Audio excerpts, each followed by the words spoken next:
This is the part C of budget 2025 जो हम कर रहे थे। इसमें हम देखेंगे सबसे पहले कि जो पैसा आता है वो आता कहाँ से है, और फिर दूसरी बार हम देखेंगे कि वो जाता कहाँ पे, एक्सपेंडिचर कहाँ का है। रुपी कम में हम सबसे पहला है बोरोइंग एंड द लायबिलिटीज़, कितना 24% है। उसके बाद आता है income tax 22%, then GST and other and corporation tax, then non tax, union excise duty और कस्टम ड्यूटी। सारा याद रखने तो पॉसिबल नहीं है। Borrowing and liabilities, income tax, GST and other and corporation tax, तो ये 4 टैक्स हो गए जो याद रखने वाले हो गए।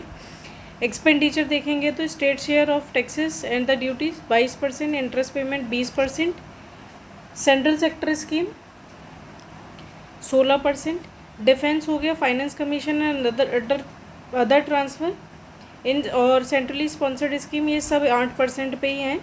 और मेजर सब्सिडी 6% और पेंशन के लिए 4%। तो पहले 4 कौन से हो गए? State share of taxes and the duties, interest payment, central sector due schemes, defence, finance commission, other transfer. Total revenue 34,20,409 crore. सबसे ज़्यादा कहाँ से आ रहा है रेवेन्यू? टैक्स से, then capital, then non tax. जो टैक्स हम देते हैं जैसे इनकम टैक्स वगैरह जो डायरेक्ट टैक्सेस होते हैं सबसे ऊपर हैं, then capital, then non tax expenditure है। एक्सपेंडिचर की अगर हम बात करें तो कहाँ का खर्चा हो रहा है? रेवेन्यू एक्सपेंडिचर सबसे ज़्यादा, then capital, then effective capital, then deficit जितना भी है उसमें चला जाता है पैसा। की डेफिसिट फिगर ये बहुत इंपॉर्टेंट है, बजट का सबसे इम्पोर्टेंट पार्ट यही होता है। फिजिकल डेफिसिट कितना है? 4.4% of the GDP। Revenue deficit कितना है? 1.5% of the GDP। Effective revenue deficit कितना है? 0.3% ऑफ द GDP। और प्राइमरी डेफिसिट है 0.8% ऑफ द GDP। एक बार और रिवाइज कर लेते हैं। Physical deficit 4.4%, revenue deficit 1.5%, effective revenue deficit 0.3 और प्राइमरी डेफिसिट 0.8।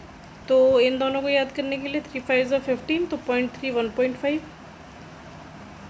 मेजर एक्सपेंडिचर कहाँ का हो रहे हैं? इंटरेस्ट पेमेंट में, डिफेंस में, पेंशन में, जैसे अभी हमने ऊपर देखा। सब्सिडीज़ में सबसे ज़्यादा पैसा किस में जा रहा है? सबसे ज़्यादा जाता है फूड में, then fertilisers and then petroleum. की इंफ्रास्ट्रक्चर में देखेंगे, की इंफ्रास्ट्रक्चर एंड डेवलपमेंट एलोकेशन में सबसे ज़्यादा रूरल में पैसा जा रहा है, देन एजुकेशन, फिर हेल्थ, फिर अर्बन, ट्रांसपोर्ट, फिर transfer to the state and the UTs. दोबारा रिवाइज करेंगे, rural, education, health, urban, transport, transfer to the state and the UTs. अगर जो ट्रांसफ़र हो रहा है स्टेट्स और यूटी को, उसमें कहाँ पैसा जाता है? स्टेट डेवोल्यूशन में सबसे ज़्यादा, उसके बाद centrally sponsored scheme, then other loans, फिर उसके बाद फाइनेंशियल ग्रांट। सबसे पहले कौन सा? स्टेट डेवोल्यूशन, दूसरा centrally sponsored scheme, then other loans and then finance commission grant. Agriculture और रूरल में देखेंगे पैसा कहाँ जा रहा है, तो सबसे पहला होगा मनरेगा, देन PM आवास और PM किसान। इसकी स्कीम्स है जिस हिसाब से डिक्रीजिंग ऑर्डर में लगा हुआ है। एजुकेशन में आप देखेंगे तो समग्र शिक्षा अभियान में सबसे ज़्यादा, then skill development and then PM Shri. Health and welfare में देखेंगे तो Poshan 2.0, then social assistant, then Ayushman scheme में। इंफ्रास्ट्रक्चर में देखेंगे तो जल जीवन मिशन, देन PM ग्राम सड़क योजना, और उसके बाद हम PLI स्कीम सबसे ज़्यादा खर्चा कर रहे हैं। मिनिस्ट्रीज़ में अगर आप देखेंगे तो ministry of road and transport, then railway, then consumer affairs, then finance and then defence. तो कौन कौन सी है? Road transport, railway, consumer affair, then finance commission, then defence. Social sector में अभी हमने देखा सबसे पहले रूरल है, देन एजुकेशन है, देन हेल्थ है।